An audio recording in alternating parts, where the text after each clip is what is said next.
السلام علیکم ورحمۃ اللہ وبرکاتہ۔ معاملات رسول صلی اللہ علیہ وسلم۔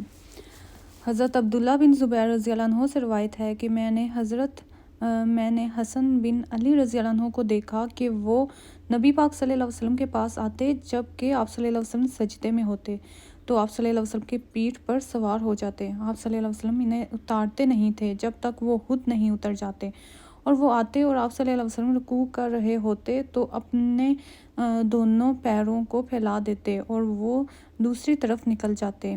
کوئی ایسی روایت نہیں ملتی جس سے یہ ثابت ہو کہ نبی مکرم حضرت محمد صلی اللہ علیہ وسلم سیدنا حسن و حسین رضی اللہ عنہ کے اوقات نماز میں مسجد آنے پر ناراض ہوئے ہوں اور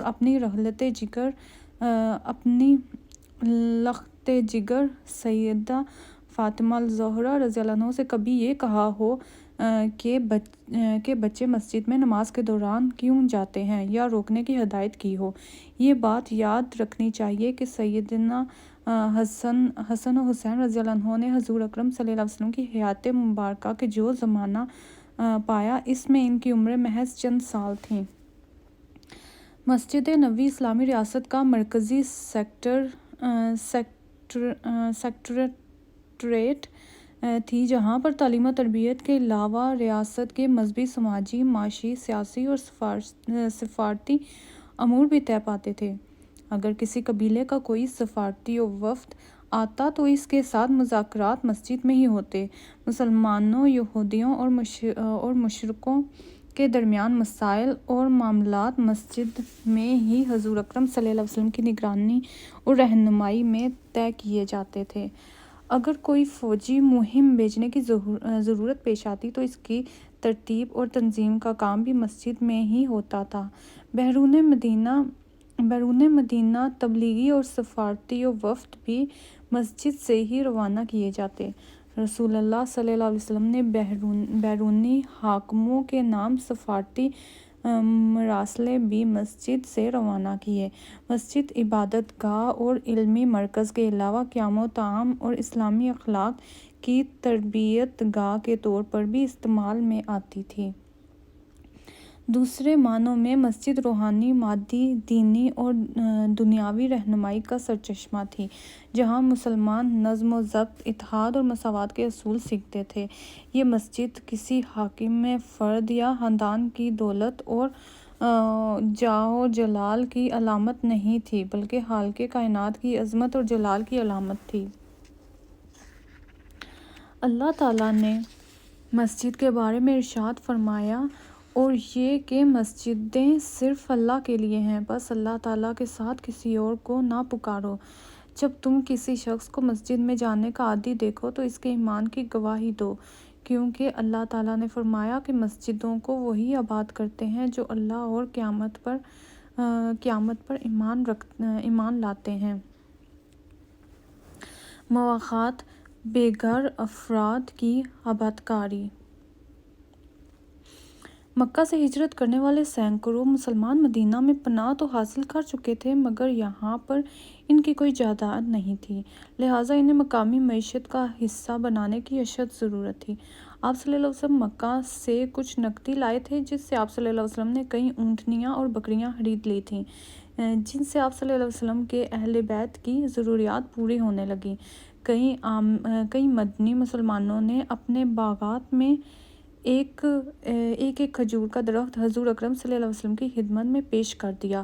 بعد ازاں مدینہ، خیبر اور فدق میں زرعی زمینیں خرید لی گئیں جو اسلامی ریاست کی ملکیت تھیں۔ حضور اکرم صلی اللہ علیہ وسلم نے مہاجرین کی آبادکاری کے لیے حضرت انس بن مالک رضی اللہ عنہ کے گھر پر ایک اجلاس بلایا، جس میں ایک روایت کے مطابق 90 انصار اور مہاجرین شریک ہوئے۔ آپ صلی اللہ علیہ وسلم نے تجویز دی کہ مدینہ کے برسر روزگار اور بحیثیت مسلمان ایک مکی مہاجر کو اپنا بھائی بنا لیں اور دونوں بھائیوں کے خاندان اکٹھے مل کر کام کریں اور روزی کمائیں، حتیٰ کہ دوسرے رشتہ دار بھائیوں کی طرح ترکے میں بھی حصہ دار ہوں۔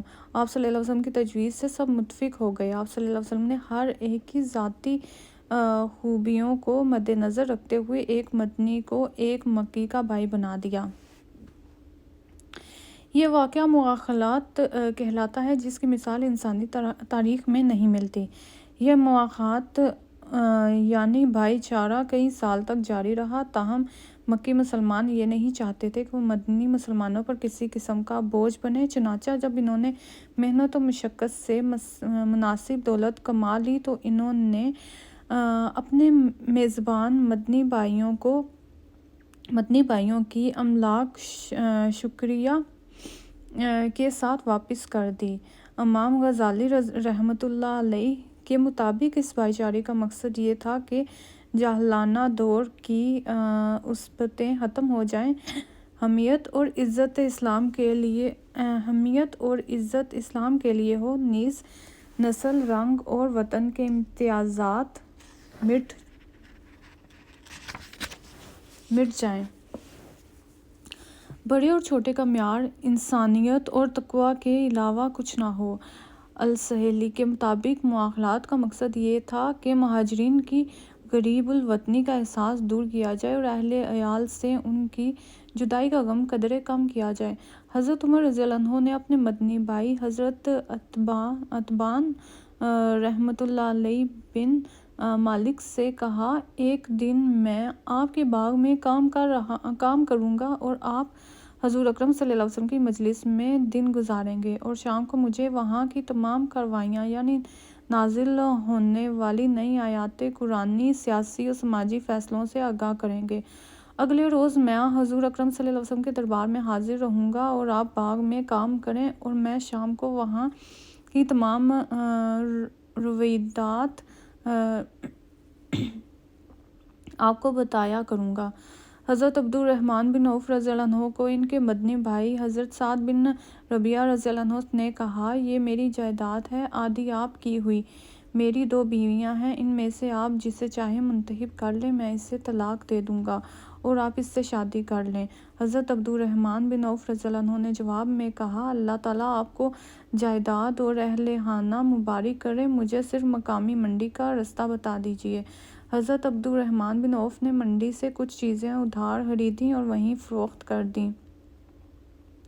چند روز کے اندر ان کی مالی حالت بہتر ہو گئی۔ وہ حضور اکرم صلی اللہ علیہ وسلم کی خدمت میں حاضر ہوئے تو انہوں نے نئے کپڑے پہنے ہوئے تھے۔ آپ صلی اللہ علیہ وسلم ان کو دیکھ کر بہت خوش ہوئے۔ وہ جلد امیر ترین تاجروں میں شمار ہونے لگے۔ آپ رضی اللہ عنہ بڑے سخی، غریب پرور اور فروغ اسلام کے لیے کام کرنے والے تھے۔ 4 ہجری میں بنو نذیر جلا وطن ہوئے اور ان کی زمینیں اور باغ قبضہ میں آئے تو حضور اکرم صلی اللہ علیہ وسلم نے انصار کو فرمایا کہ مہاجرین نادار ہیں، اگر تم اتفاق کرو تو نئی مقبوضہ زمینیں صرف ان کو ہی دے دی جائیں اور تم اپنی زمینیں واپس لے لو۔ انصار نے عرض کی، ہماری زمینیں اور باغ مہاجر بھائیوں کے پاس رہنے دیجیے اور مقبوضہ جائیداد بھی ان کو ہی عنایت فرما دیجیے۔ بعض صحابہ نے مدینہ میں دکانیں کھول لی تھیں۔ حضرت ابوبکر کپڑے کی تجارت کرتے تھے۔ حضرت عثمان رضی اللہ عنہ بن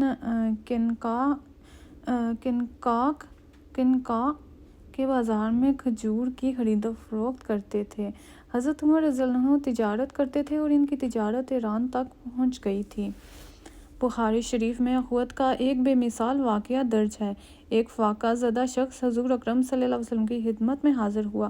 آپ صلی اللہ علیہ وسلم نے گھر سے دریافت فرمایا کہ کھانے کے لیے کچھ ہے؟ جواب آیا کہ صرف پانی ہے۔ آپ صلی اللہ علیہ وسلم نے حاضرین سے دریافت فرمایا کہ کوئی ہے جو اس شخص کو مہمان بنائے؟ حضرت طلحہ رضی اللہ عنہ فاقہ زدہ شخص کو اپنے گھر لے گئے۔ ان کی بیوی نے بتایا کہ صرف بچوں کا کھانا موجود ہے۔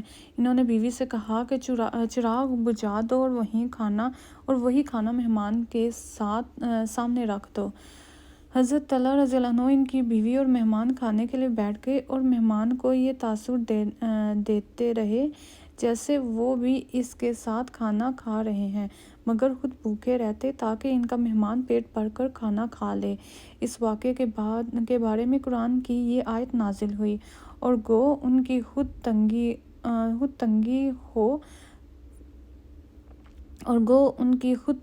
ہو تاہم اپنے اوپر دوسروں کو ترجیح دیتے ہیں۔ مسجد نبوی کے ایک کونے میں ایک چبوترا بنایا گیا۔ غریب اور نادر مسلمان اس چبوترے پر قیام کرتے۔ ان کی تعداد گھٹتی بڑھتی رہتی تھی اور ایک موقع پر 400 تک پہنچ گئی تھی۔ ان کو اصحاب صفا کا نام دیا جاتا ہے۔ یہ لوگ عبادت اور تعلیم میں مصروف رہتے۔ کچھ لوگ دن کو لکڑیاں کاٹ کر لاتے اور بھائیوں کے لیے کھانے کا سامان کرتے۔ حضرت ابو ہریرہ رضی اللہ عنہ کا شمار بھی اصحاب صفا میں ہوتا ہے۔ اصحاب صفا اس قدر غریب تھے کہ صرف ایک چادر سے اپنا پورا جسم ڈھانپتے تھے۔ ان کو 2 دن کھانے کو نہیں ملتا تھا۔ نماز میں شریک ہوتے تو ضعیف اور کمزوری سے گر پڑتے تھے۔ باہر سے آنے والے ان کو دیوانہ سمجھتے۔ حضور اکرم صلی اللہ علیہ وسلم ان کا خیال رکھتے اور کھانے کے لیے انہیں مہاجرین اور انصار میں تقسیم کر دیتے۔ باہر سے کھانا آتا تو انہیں اس میں شریک کرتے۔ ان لوگوں کا اس قدر خیال رکھتے کہ ایک دفعہ جب حضرت فاطمہ رضی اللہ عنہا نے آپ صلی اللہ علیہ وسلم سے درخواست کی کہ چکی پیستے پیستے میرے ہاتھوں میں چھالے پڑ گئے ہیں، مجھ کو ایک کنیز عنایت ہو۔ آپ صلی اللہ علیہ وسلم نے فرمایا کہ یہ نہیں ہو سکتا کہ میں تم کو دوں اور صفا والے بھوکے مریں۔ حضرت جابر بن عبداللہ رضی اللہ عنہ فرماتے ہیں، رسول اللہ صلی اللہ علیہ وسلم نے حکم دیا تھا کھجور کے ہر 10 گچھوں میں سے ایک گچھا مساکین کے لیے رکھنا ضروری ہے۔ اللہ تعالیٰ کا ارشاد ہے، صدقات ان حاجت مندوں کے لیے ہیں جو اللہ کی راہ کے اسیر ہو کر رہ گئے ہیں۔ وہ کھانے کے لیے زمین میں دوڑ دھوپ نہیں کر سکتے۔ ان کی خودداری اور سوال نہ کرنے کے باعث بے خبر شخص انہیں غنی خیال کرتا ہے۔ تم ان کے بشرے سے انہیں پہچان سکتے ہو۔ وہ لوگوں سے لپٹ کر مانگتے نہیں۔ تم ان کی مدد کے لیے جو مال بھی خرچ کرو گے وہ اللہ کی راہ میں ہے۔ اصحاب صفا کے لیے معلم مقرر تھا جو انہیں قرآن پڑھاتا۔ جو قرآن پڑھنا سیکھ لیتے وہ قاری کہلاتے تھے۔ اصحاب صفا میں سے 70 قاریوں کو تبلیغ اور تعلیم کے لیے مدینہ سے باہر روانہ کیا گیا۔ مواخات کی بنیاد انسانی اور مذہبی بنیاد پر رکھی گئی تھی، جس کی بنا پر ہر قسم کے لسانی، نسلی، قبائلی تعصبات ختم ہو گئے۔ نیز مسلمان ایک خدا، ایک قرآن اور ایک رسول اور ایک کلمہ کے رشتے میں بندھ گئے اور مسلم برادری میں شامل ہو گئے۔ کوئی یہ سوال نہیں کرتا تھا کہ تم کس قبیلے کے فرد ہو، تم کس ملک کے باشندے ہو، تمہاری مادری زبان کون سی ہے، تمہاری مالی حالت کیسی ہے۔ حضور اکرم صلی اللہ علیہ وسلم نے تمام تعصبات پاش کر دیے۔ حضور اکرم صلی اللہ علیہ وسلم نے کسی انصاری سے عہد اخوت نہ باندھا تاکہ ان کی حیثیت غیر جانبدار رہے اور کسی انصار مسلمان کے لیے رنجش کا باعث نہ ہو۔ آپ صلی اللہ علیہ وسلم نے حضرت علی رضی اللہ عنہ سے عہد اخوت استوار کیا۔ آپ صلی اللہ علیہ وسلم مسجد کی تعمیر کی نگرانی کرتے اور لوگوں کو اور مسلمانوں کو اسلامی تعلیم کے زیور سے آراستہ کرتے۔ مدینہ میں ایک شخص مکان تعمیر کر رہا تھا۔ حضرت علی رضی اللہ عنہ پانی کے ڈھول بھر کر لاتے، ہر ڈھول کے عوض ایک دانہ کھجور مزدوری حاصل کرتے۔ ان کو سارا دن مزدوری کر کے 16 کھجوریں حاصل ہوتی، 8 خود رکھ لیتے اور 8 آپ صلی اللہ علیہ وسلم کی خدمت میں پیش کر دیتے۔ اللہ تعالیٰ نے قرآن پاک میں مواخات کا ذکر ان الفاظ میں کیا ہے، وہ لوگ کہ ایمان لائے اور ہجرت کی، انہوں نے اللہ کی راہ میں اور جہاد کیا، اور جن لوگوں نے انہیں مسکن فراہم کیا اور مدد کی، وہ حقیقی مومنوں میں سے ہیں۔ خداوند ان کی مغفرت کرے گا اور ان کا رزق کشادہ کرے گا۔ مواخات کا رشتہ اس قدر مضبوط تھا کہ انصار بھائی کی وفات پر اس کے ترکہ کا وارث مہاجر بھائی قرار پاتا تھا، لیکن جب بعد میں ضرورت نہ رہی تو قرآن پاک میں صراحت کر دی گئی کہ ترکے میں رشتہ قرابت مقدم ہونا چاہیے اور جو لوگ ایمان لائے اور ہجرت کی اور تمہارے ساتھ جہاد کیا تو وہ بھی تم ہی میں داخل ہیں۔ قرابت دار قرآن کے قانون کی روح سے ایک دوسرے کی میراث کے زیادہ حقدار ہیں۔ بلا شبہ اللہ ہر بات کا علم رکھتا ہے۔